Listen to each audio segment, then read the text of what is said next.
Hospital! Hospital na! Si. Ando sa patrol. Ako po yung hingi ng tulong. Sana mahuli po ang gumawa nito sa asama ko at saka sa anak ko. Grabe yung ginawa nila. Binasakit. Ginawa nilang baboy.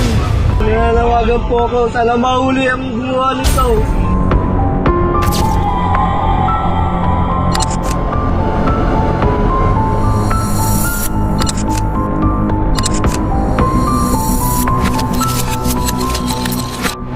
Bago ang lahat, ang aming pong taus-pusong pakikiramay. Bigat na kaso, mabigat sa dibdib. Sila po ay natagpuan parehong wala ng buhay. Sa Patria Village, Remedios, Wawa, San Pablo, Laguna po. At ito po ay masakit mambanggitin, pero ito yung lumilitaw sa investigasyon. Martilyo na po. Yes Pok sa martilyo ang ikinamatay ng Tapos parehong po, mag-ina. At saka itak. Saan po ba natagpuan yung mga labi nila? Yung kapatid ko po doon po sa may lali po ng truck. Tapos po si Cave naman po ay doon po sa may mga bakal. Isinuksok po doon sa may mga bakal. Yung bata. Nasabi na po sa inyo ng mga pulis kung sino itong 14 years old na suspect. Dahil nahuli na rin po. Kakilala po nila dahil palagi po nagtatambay po doon sa bahay nila. Meron po kasi akong pulpulan, sir, yung parang billiard na Pool table? po. Okay. Marami pong bata talaga nagtatambay doon kasi gawa po naglalaro sila. Meron din po kasi akong parisan, sir. Pagka ubos na po yung tinda ng parisan, pauwi sa bahay, pag may natirang kanin at saka sabaw, kung saan na ho nilang kinukuha, kumakain po sila. So napakabait niyo po pala sa kanila, sa batang to. At saka po yung asawa ko, sir, na pinatay nila, mas yun po ang mas mabait po sa kanila kasi paghapon na po medyo maduduwis na po sila, sabi ng asawa ko, magsiuwian muna kayo, magsiligo, pagka walang ligo walang babalik dito ha.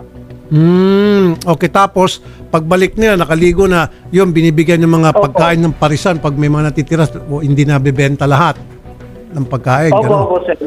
Sinabi niya na po sa mga pulis, sabi niya daw po binubuli ko daw po siya, saka pinagbibintagan na magnanakaw, kaya daw po niya nagawa yun. Kung lagi naman siyang binubulit, kung may problema, sana hindi siya pupunta doon sa amin. Kung ako yung masamang tao doon sa kanya. Pwede naman po natin mapatunayan doon kung magtatanong-tanong po tayo sa mga bata para mapatunayan po na kung sino po ako. Kung sino po ako sa lugar na yun. Nasaan po kayo nung maganap yung karumalduman na krimen, sir? Bali po, opening po kasi nung liga dun sa amin, yung basketball. Ngayon po, yung isa ko pong anak na panganay, nagyakag po nagkayakagan po sila ni Ambo na pumunta ng basketball court. Po, sabi ko naman po sa asawa ko, sasamahan ko nito si Ren na pupunta sa basketball court. Itong mga bata ho ba merong history ng naglalasing o nagra-rugby o nagdodroga? Wala naman, sir. Ang pagkakaalam ko lang po, sir, yung mga batang meron po siyang history ng medyo malikot ho ang kamay. Aha, malikot ang kamay, meaning nagnanakaw. Umamin daw po itong bata sa krimen nung inyo pong imbestigahan. Tama ho ba? Yes, sir. May admission po ang ating CICL. Ano pong binigay na reason ng bata? Ba't niya nagawa yun? Upon interview po sa ating CICL, ang main reason niya, sir, is yung talagang sinasabihan daw po siya ng asawa ng ating biktima na malikot po ang kamay at lagi daw po siyang pinagbibitangan na doon po yung nagpunot dulo lahat, sir. Wala ho bang nawawalang mga gamit, alahas, pera doon sa biktima? Initial po, wala pong nawawala.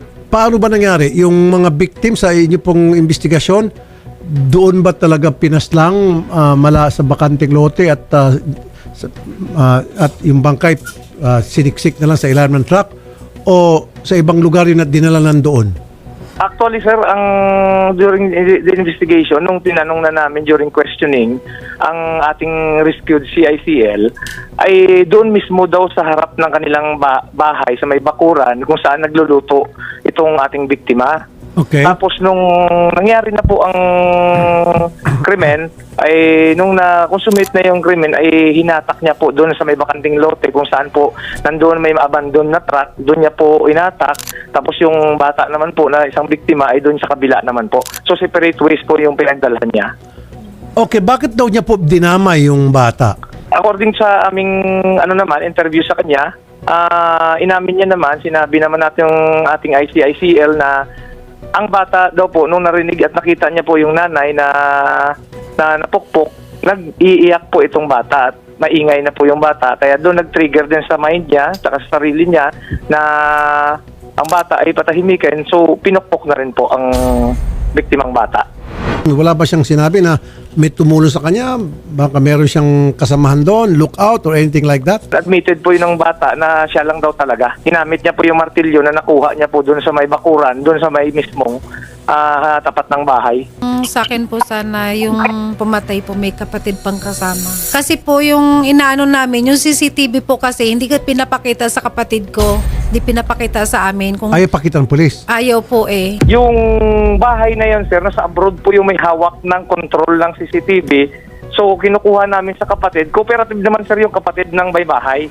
At kinukuha namin, sir, yung full details ng CCTV, sir. At nung una namin tiningnan, yung pinakita nila sa amin yung iba, wala talaga, sir, kami makita na footage. So, ang inaantay namin, sir, yung full na authorization galing sa abroad, sir, na kapatid kasi kino-coordinate namin sa kapatid din dito sa San Pablo para ibigay sa amin ang full footage ng CCTV. Yung kapatid po nung suspect na yun eh, nandoon pa po yun na nakakulay blue na t-shirt. Pagkatapos nun eh, hinubad din po niya yung damit niya na yun, tapos iniwan din doon sa lugar na yun eh. Na ang tinanong sa kanya, bakit may dugo yung damit niya? Ang sabi eh, pinahid daw niya doon sa batang biktima na hindi naman nakalapit doon sa batang biktima nung time na yun. Inamin nitong isa. Opo, hinubad po Duguan. niya yung damit niya kasi may dugo. Patrolman Del Garcia, totoo ba sinabi nung kapatid ng suspect na ang pangalan ay Ambo? Opo. Tinanong niyo raw, bakit yung t-shirt mo ay duguan? Based kay Ambo, yes sir. Okay, yes. So, kung yes, bakit hindi niyo sinama itong kapatid ng suspect as another suspect? Sir, yung revelation niya pong yun, na yung sinasabi niya, pag-amin niya po na hinubad niya at pinunas niya, after committing a crime, sir. Malakas ho ang kutob ko, may kinalaman si Ambo na tumulong. O kaso ang sinasabi at that time mangyaring Hindi man krimen, siya tumulong. nung mangyari daw Parang krimen, tumulong po sa magligpit na po. Yung bagang asikasuhin na po yung bangkay ng anak ko at saka asawa ko. May participation na po siya. Malakas ang kutob ko na nung patay na po yung anak at saka asawa ko, tumulong po si Ambo kung paano iligpit yung tatay. Pero kasama siya sa paglinis ng crime scene, pagligpit sa mga ebidensya, etc. Opo, sir. Opo, sir. So bakit niyo ilagay yung pangalan niya bilang accessory to the crime? Sir, yung pag-amin niya pong yun na, ang base po sa statement po nila, sir, yung pag-amin niya pong yun, sir, yung sinabi niya pinunasan niya ng dugo, is nung tinatakbo na po sa ospital. Yung? Tinatakbo na po sa ospital yung bata, yung biktimang bata. So ngayon, nung binubuhat na po yung bangkay, o mga bangkay, yung bata na si Ambo nakibuhat din. Hindi po. Hindi po siya nakabuhat. Ako lang po ang bumuhat. Nung nakita ko po yung anak ko nasa gilid, dali ko po binuhat. Si Ambo, nasa likod ko. Suot niya pa yung blue niyang damit. Kasi po sir, nung unang uwi ko po sir, kasama ko si Ambo sa bahay. Okay. Ngayon po, nung umalis kami ng anak ko, naiwan po dun si Ambo sa bahay na yon. Naiwan na. Opo. Tapos Okay. po, biglang nung nagulat din po ako, nung nakita ko sa video, nung nakita yung anak ko, na nasa likod ko si Ambo. Bakit, di ko rin alam kung bakit nandun siya sa likod ko agad. Okay. Di ko rin po alam. At Patrolman, Yes, sir. ako sir, just do your investigation. Ang hirap sa'yo, agad-agad dinidiscount mo yung yung si Ambo eh. Pinagtatanggol po eh. Hindi naman, sir. Ano mo ba itong si Ambo na to? Halatado Hindi, sir, wala po. pinagtatanggol. Patrolman, imbestigahan nyo rin itong si Ambo, yung possibility. Mismo na nga yung mga kamag-anak ng biktima nagsabi na posibleng kasama. Kaya sila pumunta rito. Yes, sir. Pagpatuloy nyo pa, Patrolman, yung pag-imbestiga. Tingnan nyo Yes, po sir, yung yes, sir. anggulo na maaaring accessory itong si Ambo. Gusto ko pang mangyari sir, kasi tinago din po ng nanay niya yung si Patrick kasi nagtago po doon sa loob ng bahay, sa loob na po ng cabinet, doon po siya nakita eh. Gusto ko rin po makasuhan yung nanay.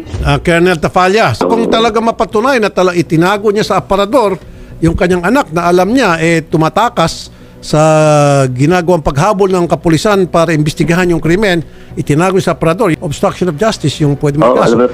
Maraming salamat po, Colonel, at babalikan po namin kayo para maghingi ng follow-up tungkol po din sa possibility na yung pong si Ambo ay isama po sa pag-imbestiga at maging yung nanay nung suspect para tingnan din yung anggulo na pwede makasuhan. Okay? At palitan po yung investigator. Wag na po muna si Dale Garcia. Okay po, Colonel Tafalla, sir. Sige po sir at welcome po kayo palagi. Thank you po. From time to time kami po ay mag-update sa inyo. Bibigay po namin ang telephone number ni Colonel Tafalla. Pinaka-happy na para kung meron po kayong magkaragdang katanungan, pwede kayo magtawagan diretso. Marami pong salamat Thank you. Na-mention niyo po sa aming researcher na ang punerarya po may balanse pa po na 44,000 kung tama po. Yes po, 44,000 plus po. So ito po, paunang tulong po ni Senator Raffy, 50,000 po ito.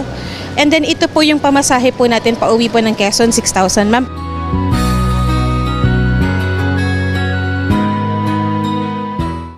Sir Rafi, ang lakad po namin dito ay hustisya lang po para sa Magna. Pero po, hinigitan nyo pa po ang pagtulong sa amin. Binigyan nyo po kami na financial. Maraming salamat po sa inyong programa.